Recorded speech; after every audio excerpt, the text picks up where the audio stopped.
ஒரு சிறப்பான கல்வியல் அமர்வு தயாரா இருக்கு. அந்த கல்வியல் அமர்வு உடனடி பேச்சு முறைகள் இந்த தலைப்புல வழங்க இருக்காரு ஒரு சிறப்பான சொல்வேந்தர் சொல்வேந்தர் வெங்கட்ரமணா ஜோதிபாபு அவர்கள். ஆஹ், புதுமையான உடனடி பேச்சு முறைகள் என்ற தலைப்புல கல்வியல் அமர்வு வழங்க இருக்கார்.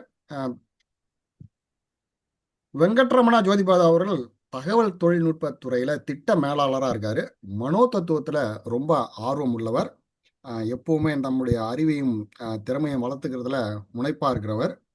வெங்கட்ரமணா ஜோதிபாபு அவர்களே, இணைய மேடை உங்களிடம்.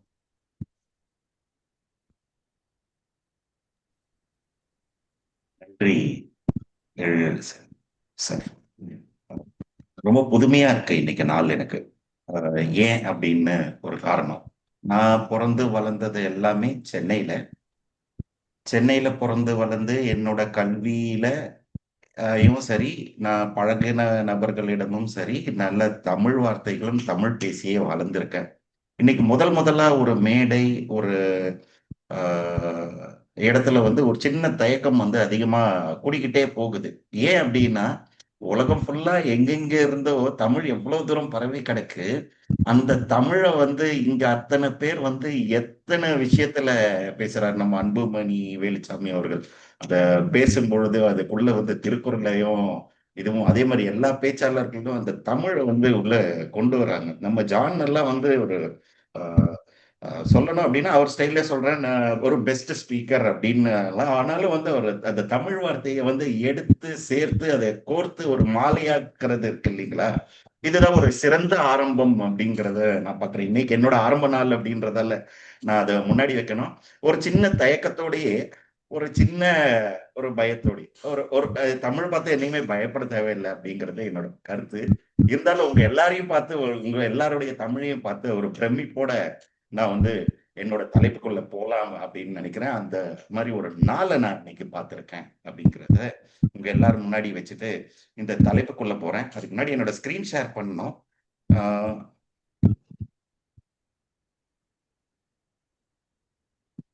என்னுடைய ஸ்கிரீன் ஷேர் பண்ணியிருக்கேன். உங்களுக்கு விசிபிளா இருக்கிறது, என் பிரசன்டேஷன் விசிபிளா இருக்குங்களா?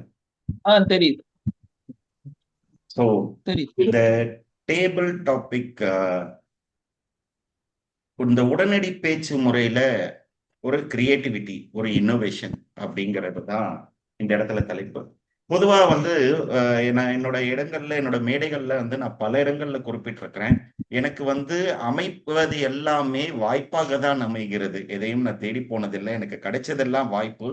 அந்த மாதிரி தான் வந்து இன்னைக்கு இன்றைய நிகழ்வும் வந்து நான் எனக்கு கிடைச்ச இந்த வாய்ப்பு மட்டுமல்ல, இந்த தலைப்பும் அப்படின்றதுக்கு நான் நான் மறுபடியும் எனக்கு கிடைத்த ஒரு பெரிய வாய்ப்பா தான் பார்க்கிறேன். ஏன்னா, இந்த தலைப்ப வந்து எனக்கு நிர்ணயம் செய்தது மேடம் கவிதா அவர்கள். அவர்கள் வந்து நிர்ணயம் செய்யும்போது, இந்த தலைப்புக்கு நீங்க ரொம்ப பொருத்தமா இருப்பீங்க அப்படிங்கிறத சொல்லி தான் இது பண்ணாங்க.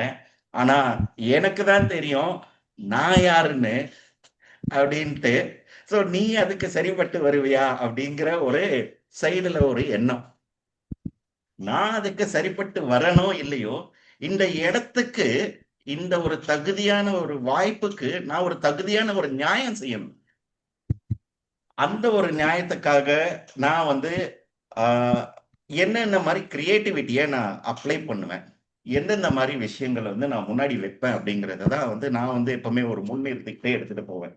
இப்போ படத்துல பார்க்குறேன், காட்டுற இமேஜ் உங்களுக்கு தெரியுது. நம்மள எல்லாரும் வந்து ஆங்கிலத்துல ஹியூமன் பீயிங் அப்படின்னு குறிப்பிடுறாங்க இல்லைங்களா? இந்த ஆங்கிலத்துல குறிப்பிடக்கூடிய ஹியூமன் பீயிங்ல இருந்து ஹியூமன் அப்படிங்கிற ஒரு வார்த்தையை எடுத்துட்டா எந்த ஒரு சரியான வார்த்தையை வைத்து நாம பொருத்தமா பார்க்கலாம் அப்படின்னு உங்களுக்கு ஏதாவது ஒரு சிந்தனை வந்தா, ஏதாவது ஒரு வார்த்தையை வச்சுட்டு நாம இதுக்கு பொருத்தமா இருப்போம் அப்படின்னு சொல்ல முடியுமா?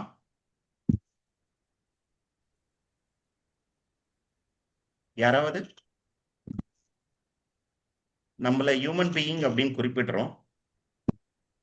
ஹியூமன் பீயிங், ஹியூமன் அப்படிங்கிற ஒரு வார்த்தையை எடுத்துட்டா எந்த ஒரு வார்த்தையை வந்து அங்க வரும்? சூப்பர். ஜான் பிரதீப் சொல்லியிருக்கிறார் லவ் பீயிங் அப்படின்னு. கண்டிப்பா நம்ம கிட்டயும் அன்பு பாசம் எல்லாம் இருக்கு இல்லைங்களா? ஆங்கிலத்துல லவ் அப்படிங்கிறது ஒரு வார்த்தை, அது ஒரு மீனிங். ஆனா வந்து தமிழ்ல வந்து அன்பு, பாசம் எல்லாமே கலந்து வரும். நம்மள லவ் பீயிங் அப்படின்னு சொல்லி குறிப்பிடுற இல்லைங்களா? இந்த மாதிரி வந்து நான் வந்து இன்னைக்கு நிகழ்ச்சிக்காக வந்து நம்மள எல்லாம் வந்து என்னன்னு குறிப்பிட போறேன்னா, நம்ம எல்லாம் கம்யூனிகேஷன் பீயிங்க. நமக்கு கிட்ட கம்யூனிகேஷன் இல்லாத நாளே கிடையாது. நீங்க பொறந்து இவங்க தான் அம்மா, அப்பா அப்படின்னு பார்க்கிறது மட்டும் இல்லாம, இவங்க ஏதோ சொல்றாங்க அதெல்லாம் இருக்கா அப்படின்னு நான் எனக்குள்ள பேசிக்கிட்டாலும் சரி, உங்களுக்குள்ள பேசிக்கிட்டாலும் சரி, எல்லா இடத்துலயும் நாம கம்யூனிகேஷன் இல்லாம இல்ல. கம்யூனிகேஷன் இருந்ததால தான் இன்னைக்கு உலகம் முழுக்க பரவி கிடைக்கக்கூடிய தொழில்நுட்பத்துக்கு பின்னாடி அதோட ஆரம்பமே வந்து கம்யூனிகேஷன் டெக்னாலஜி அப்படிங்கிறதுல தான் வந்தது. தகவலை வந்து பரிமாற்றம் பண்றோம் இல்லைங்களா? சோ அந்த மாதிரி தகவலை வந்து பரிமாற்றப்படக்கூடிய இடங்கள்ல மிக முக்கியமான ஒரு இடம் தான் வந்து இந்த மேடை பேச்சு. இந்த மேடை பேச்சு வந்து நீங்க வந்து படத்துல வந்து நம்மளுடைய டோஸ்ட் மாஸ்டர்ஸ்ல ஒரு சின்ன விஷயம் இருக்கு. ஆனா இந்த படத்தை பார்த்து யாரும் அதுக்குள்ள போகாதீங்க. நான் இதுக்குள்ள இந்த படத்தை ரெப்ரசென்ட் பண்ணியிருக்கிறது எந்த அரசியல்வாதிகளை காரணம் காட்டவோ, அரசியலை பற்றி பேசவோ அல்ல. இன்றைய தலைப்புக்கு பொருத்தமாக இவர்கள் இருந்திருக்கிறார்கள் அப்படின்ற ஒரு விஷயத்துக்காக நான் சொல்ல வரேன். இந்த படத்துல பார்த்திருக்கிற எல்லாரையும் வந்து எந்த ஒரு விதத்துல தன்னுடைய தான் நோக்கி போகக்கூடிய ஒரு இடங்கள்ல ஒரு வெற்றியாளராக, ஒரு சாதனையாளர்களாக ஆக்குவதற்கு அவங்க பயன்படுத்திக்கிட்ட ஒரு மாய வித்தை மேடை பேச்சு. இவங்கெல்லாம் ரொம்ப அற்புதமா மேடை பேச்சாளர்களோ, சிறப்பான மேடை பேச்சாளர்களோ, அந்த கருத்து கணிப்புக்குள்ளெல்லாம் நான் இப்ப போகல. ஆனா இவர்களுடைய மேடை பேச்சுகள் உலகம் ஃபுல்லாக ஏதோ ஒரு விதத்தில் மக்களிடம் வந்து சென்றடைந்து அவர்களுடைய புகழின் உச்சி வந்து ஆரம்பத்துல போகுது. இப்போ கம்யூனிகேஷனுக்கும் மேடை பேச்சுக்கும் அத்தனை தொடர்பு. அதை மேடை பேச்சுன்றது ஒரு அழகுபடுத்தும் விதம். அந்த அழகுபடுத்துற விதத்தை போனா அழகா நாமளும் அந்த மாதிரி ஒரு இடத்தை நோக்கி முன்னேறி போவோம். அதுலதான் இந்த டோஸ்ட் மாஸ்டர்ஸ் கிளப் அப்படிங்கிற இடம் அந்த ஆங்கில உரையாடல்கள்ல கார்ப்பரேட் கம்பெனிஸ்ல ஒரு எம்ப்ளாயீஸ் தன்னை எப்படி எல்லாம் வந்து அந்த இங்கிலீஷ் கம்யூனிகேஷன்ல செதுக்கிக்கணும் அப்படிங்கிறதையும் தாண்டி இன்னைக்கு நான் இங்க இடத்துல பார்த்த ஆச்சரியம், தமிழ் ஃபுல்லா உலகம் ஃபுல்லா பரவி இருக்கக்கூடிய தமிழை வந்து அழகா நம்ம எங்கேயோ எடுத்துட்டு போறோம். இந்த இடம் வந்து இன்னொரு பரிணாமத்தையும் வளர்ச்சியும் வந்து கண்டிப்பா கொடுக்கும். சரி, இப்போ இந்த உடனடி பேச்சுக்கு டோஸ்ட் மாஸ்டர்ஸ்ல நீங்க எல்லாத்துக்குமே வந்து ஒரு ரூல்ஸ் வச்சிருக்கீங்க. எல்லாத்துக்குமே ஒரு ரூல்ஸ் வேணும். நாம நம்ம நீங்க வெற்றியை பற்றி இந்த நாள்ல வந்து குறிப்பிட்டிருக்கிறதால நான் ஒரு விஷயத்த வெற்றி அடையணும் அப்படின்னா நான் எதெல்லாம் செய்யணும், எதெல்லாம் செய்யக்கூடாது அப்படிங்கிறத நான் என் கட்டுக்குள்ள வச்சுக்கணும். எதெல்லாம் செய்யக்கூடாதுன்ற கட்டுப்பாடு தான் வந்து இன்னும் சிறப்பான முக்கியம். அது மாதிரி டேபிள் டாபிக்காக வந்து நம்ம கிட்ட இங்க இருக்கக்கூடிய ரூல்ஸ் அண்ட் ப்ரொசீஜர்ஸ் நான் இங்க வச்சிருக்கேன். இதை பத்தி நான் விரிவா சொல்லணும் அப்படின்னு ஆசைப்படலை. ஏன்னா இது எல்லாம் உங்களுக்கு தெரிஞ்ச ஒரு விஷயம். எதுக்காக நான் இதை வச்சிருக்கேன் அப்படிங்கிறத பார்க்கலாம். ஏன்னா ஒரு ரூல்ஸ் தான் நம்மளை வடிவமைக்குது. ஆனா இங்க நான் ஒரு உளவியல் பார்வையை வந்து பார்க்கிறேன். இந்த ஒரு ரூலு, இது ஒரு 2 நிமிட பேச்சு. 2 நிமிஷம் ஒருத்தருக்கு ஒரு உடனடியான ஒரு தலைப்பை கையில கொடுக்கிறோம். அந்த தலைப்பை எடுத்துட்டு அவருடைய சிந்தனைய உள்ள வாங்கிக்கணும். உள்ளுக்குள்ள இருந்து என்ன கிடைக்குது, என்ன கண்டென்ட் கிடைக்குது அப்படின்னு சொல்லிட்டு ஒரு தேடலோட தேடுவாரு. அவரோட மூளையில இருந்து அந்த கண்டென்ட் வந்து அப்படி அழகா வந்து அப்படியே டிராவல் ஆகி செதுக்கும். அதுக்குள்ள பாதி நேரம் ஓடிடும். அதுக்குள்ள பாத்தீங்கன்னா இவங்களுக்கெல்லாம் வந்து இன்னும் ப்ரெஷர் அதிகமா கொடுக்கறது நம்மளுடைய டைமர். பச்சை card, yellow card, red card, அவ்வளவுதான், டைம் முடிஞ்சு போச்சு அப்படிங்கிற மாதிரி. ஏன்னா இந்த இடத்துல வந்து இந்த பிரெயின் லோடிங் என்னென்ன மாதிரி விஷயத்தை கொடுக்குது, ஒரு பயத்தை சிலருக்கு அந்த இடங்கள்ல வந்து நிற்கும் பொழுது ஒரு பயத்தை, ஒரு அச்சத்தை, நம்ம எடுக்கிற தலைப்பு நம்ம கண்டென்ட்டை சேர்க்க முடியுமா, ஐயோ இந்த தலைப்பை பத்தி என்கிட்ட எந்த இன்ஃபர்மேஷனுமே இல்லை அப்படிங்கிற ஒரு வித்தியாசமான ஒரு இது. ஒரு சிலர்கள் வந்து தன் பார்த்த அனுபவங்கள், பார்த்த கதைகளை வைத்துக்கொண்டு பழகியவர்களாக இருந்தார்கள், நான் ஓவர் கம் பண்றாங்க. இது ஒரு ப்ரெஷர் தான். ப்ரெஷருக்குள்ளதான் தங்கமும் வைரமும் கிடைக்குது அப்படிங்கிற உதாரணங்கள் எல்லாம் நம்ம வந்து அடிக்கிட்டே போலாம். ஆனா இது ஒரு ப்ரெஷர். ஆனா இந்த இடத்துல நான் ஒரு கிரியேட்டிவிட்டி அப்படிங்கிற ஒரு ஏரியாக்குள்ள போகலாம். இது சோ இங்க நான் குறிப்பிட்டு சொல்லக்கூடிய ஒரு உடனடி பேச்சு நிகழ்ச்சியை நடத்துபவர் is not just a question reader. கையில கிடைச்சதை எடுத்துட்டு வாசிக்கிறது மட்டும் இல்லாம அவர் தன்னை கொஞ்சம் ஒரு சிந்தனையாளராக மாற்றிக்கொண்டால் உடனடி பேச்சுக்கு ஏன் டோஸ்ட் மாஸ்டர்ல இருக்கு. இது ஒரு அற்புதமான ஒரு பயிற்சி இது. ஏன்னா வந்து நமக்கான வாய்ப்பெல்லாம் வந்து எப்ப கிடைக்குதோ அந்த சமயத்துல யூட்டிலைஸ் பண்ணணும் அப்படின்னா அதுக்கான பழகுமுறை தான். இந்த பயம் இருந்தது, இதெல்லாம் இருந்ததுன்னா அதை தாண்டி வரக்கூடிய ஒரு நுணுக்கத்தை அறியணும். அந்த நுணுக்கத்தை அறியணும் அப்படின்னா நெருப்பை தொட்டு தான் நெருப்பை சுடுன்னு நம்ம கத்துக்கிட்டோம். அப்படி கத்துக்கிட்டோம் வந்து நெருப்பு எப்படியாவது பட்டு நமக்கு சுடுறத ஃபீல் பண்ணியிருப்போம். அதுக்குள்ள இருந்து பழகும் பொழுதுதான் நான் எந்த அளவுக்கு நெருப்பு சுடுன்னு தெரியும். ஆனா நான் எந்த அளவுக்கு நெருப்பை தாங்குவேன்னு எனக்கு தெரியணும் இல்லையா? அந்த நெருக்கத்தை வந்து நமக்கு கிடைக்கும். ஆனா இங்க இந்த மாதிரி ஒரு இடங்கள்ல இந்த கேள்விகள், இந்த உடனடி கேள்விகளையும் இதை நடத்துற விதத்தை ஒரு சின்ன அப்ரோச்சோட பார்த்தோம் அப்படின்னா கொஞ்சம் மாடிஃபை பண்ணலாம் அப்படின்னு நான் என்னோட இந்த உடனடி பேச்சில நான் யூஸ் பண்ணக்கூடிய என்னுடைய பாலிசிஸ் அண்ட் பிலாசபிஸை நான் இப்போ உங்களுக்கு சொல்லப்போறேன். அதுக்கு முன்னாடி வந்து ஒரு கேள்வி உங்ககிட்ட. இப்போ படத்துல வந்து நீங்க பாக்குறீங்க 5+3 = 9, 5+3 = 9. இது ரைட் ஆன்சரா? இந்த 5+3 = 9 ரிசல்ட் வரணும்னா நம்ம எப்படி ஆட் பண்ணா 9 ரிசல்ட் வரும்? இதை எப்படி கூட்டினா 9 வரும்? 5+ தப்பா கூட்டினா வரும் அப்படிங்கிறது ஒரு பொருத்தமான விடை. ஏன்னா வந்து தப்பா கூட்டினா அது ஒரு ப்ராபபிலிட்டி, அந்த ப்ராபபிலிட்டியில தப்பா கூட்டினா வரும். ஆனா நான் இந்த படத்துல வந்து பாத்தீங்கன்னா நான் இங்க ஒரு 5+3 வச்சேன். ஆக்சுவலா இந்த பதில் தான் வந்து நிறைய இடங்கள்ல நான் எதிர்பார்த்தது. ஆனா ஒரு கல்லூரியில ஒரு மாணவி வந்து ஒரு வித்தியாசமான பதில சொன்னான். ரொம்ப ஆச்சரியப்பட்டேன். ஐயோ அப்படின்னு இருந்தது. அது எப்படின்னா இந்த டிஜிட்டல் கிளாக்ல வர 5. நான் கேள்வி வந்து அப்ப கேட்ட பொழுது டிஜிட்டல் கிளாக்ல வைக்கல. 5+3 = 9 எப்படி கூட்டினா தப்பா வரும்னா அந்த பொண்ணு யோசிச்சு இந்த டிஜிட்டல் கிளாக்ல வரக்கூடிய 5 மேல 3 வச்சுட்டீங்கன்னா 9 வரும் அப்படின்னாங்க. ரொம்ப பொருத்தமா இருந்தது, பிரமாதமா இருந்தது. இதுதான் வந்து கிரியேட்டிவிட்டி. இந்த கிரியேட்டிவிட்டி அப்படிங்கிறது வந்து அது பார்க்க பார்க்க அது அது நமக்குள்ள வரும். அதோட அளவு சிறியதோ பெரியதோ அந்த நேரங்கள்ல அது வந்து நம்ம வந்து உள்ளுக்குள்ள எடுத்துட்டு கடந்து போனோம். இந்த டேபிள் டாபிக் மாஸ்டர் அப்படிங்கிறவரு தன்னோட கிரியேட்டிவிட்டியை எங்கெல்லாம் காட்டுனா இந்த டேபிள் டாபிக்ஸோடைய ஒரு விஷயம். நான் மேடை பேச்சுக்கு அச்சப்படுறேன், பயப்படுறேன், நான் வெளியே வரணும், பேசணும் அப்படின்னா எனக்கு எந்தெந்த மாதிரி ஒரு மனிதனுக்கு, ஒரு இயல்பான ஒரு மனிதனுக்கு, இயல்பான ஒரு நபருக்கு சாதாரணமாக எந்தெந்த மாதிரி தலைப்புல வந்து கொடுத்தா அவர் பண்ணுவாரு அப்படிங்கிறதான் நாம உள்ள போக போறோம். நம்ம பிரெயின் எப்பவுமே வந்து வெறும் வார்த்தைகளுக்கு கண்ட்ரோல் பண்ணது. ஆனா ஒரு ஆச்சரியத்துக்கு, ஒரு எமர்ஜென்சிக்கு, ஒரு கதை இல்ல ஒரு எமோஷனுக்கு அழகா நமக்கு ரியாக்ட் பண்ணும். ஸோ இந்த கேள்விகள்ல வந்து இந்த இந்த இந்த எதுக்கெல்லாம் வந்து நம்ம மூளை வந்து ஒருத்தருடைய மூளை மிக சாதாரணமாக இயல்பாக இயங்குமோ அதர் சம்மதமாக கேள்வியும் அதை நடத்துற முறையும் வந்து பழக்கத்துல வைக்கணும் அப்படிங்கிறத நான் எப்பவுமே ஒரு பார்வையா வைப்பேன். ஸோ ஒரு கதை சொல்லும் பொழுது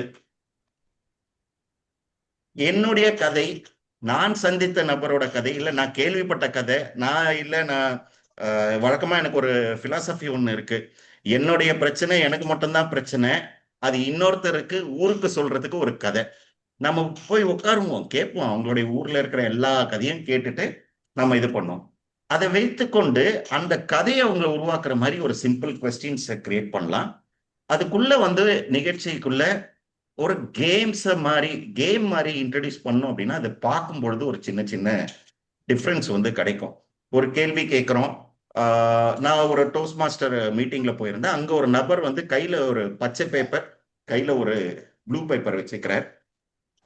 யாரு 2 விஷயம். ஒண்ணு வந்து எஸ் சொல்ற ஆப்ஷன், இன்னொன்னு நோ சொல்ற ஆப்ஷன். யாருக்கு எந்த கலர் வருதோ அது சம்பந்தமான கேள்வியை கேம் மாதிரி பண்ணார்.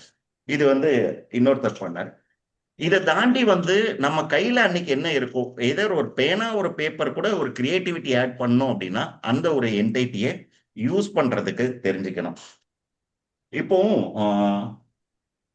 பழைய வார்த்தைகள்ல, ஆங்கில வார்த்தைகள்ல பிபிலியோகிராஃபி அப்படின்ற ஒரு வார்த்தையை கேள்விப்பட்டிருப்பீங்க. இந்த பிபிலியோகிராஃபி அப்படிங்கிறது என்னன்னு பாத்தீங்கன்னா, இந்த ஒரு ஒரு புத்தகத்தோட ஒரு பக்கத்தை வந்து எடுத்துட்டு அதுல என்ன வார்த்தை இருக்கோ அதை தொட்டு அது ரிலேட்டடா பேசுறது ஒரு கிரியேட்டிவிட்டி. இது எதுக்காக பயன்படுத்துட்டாங்க அப்படிங்கறத நான் சொல்ல வரல. ஆனா நாம ஏதாவது ஒரு புக்கை பிரிச்சு புக்குக்குள்ள இருந்து ஒரு வார்த்தையை தொட்டு அந்த வார்த்தையில இருந்து தலைப்பு உருவாக்க சொல்லி ஒரு வித்தியாசமான கேமிங் முறையே செய்யலாம்.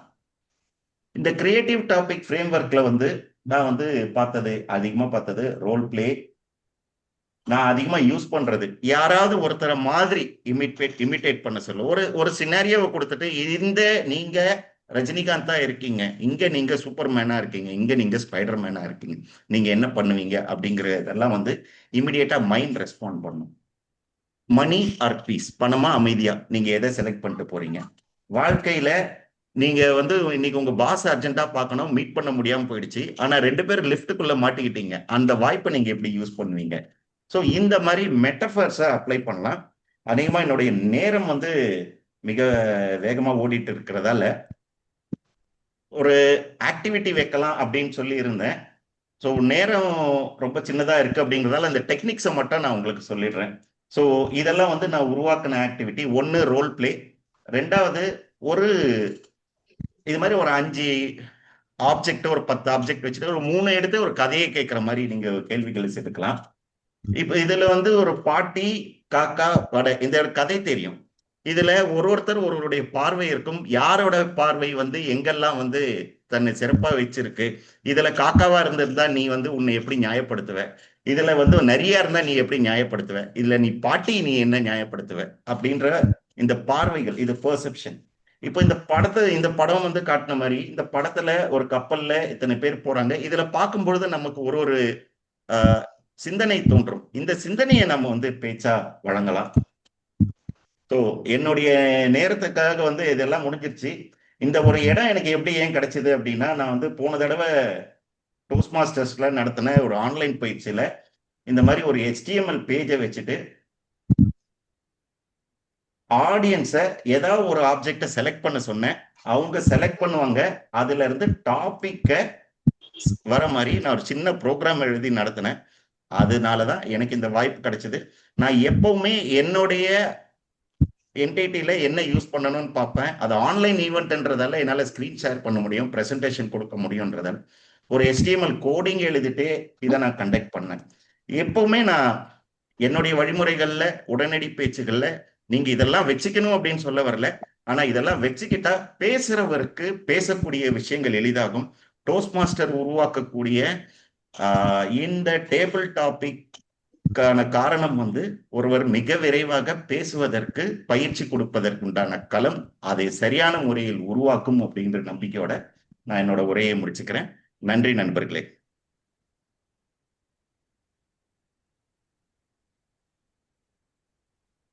நன்றி, நன்றி. ஒரு சிறப்பான கல்வியல் அமர்வை கொடுத்தீங்க. சொல்வேந்தர்களுக்கு மிகவும் தேவையான ஒரு கல்வியல் அமர்வு. சிறப்பான படிப்புகள் நிறைந்ததா இருந்தது. நன்றி, நன்றி உங்களுடைய கல்வியல் அமர்வுக்கு. இனிய சொல்வேந்தர்களே, நம்மளுடைய அடுத்த அங்கமான உடனடி பேச்சுக்கு போயிடலாம். அந்த உடனடி பேச்சுக்கு போறதுக்கு முன்னாடி நம்மளுடைய நேரம் எப்படி இருக்கு கன்யா? 6-7 நிமிடங்கள் தாமதமா போயிட்டு இருக்கும் இல்லையா?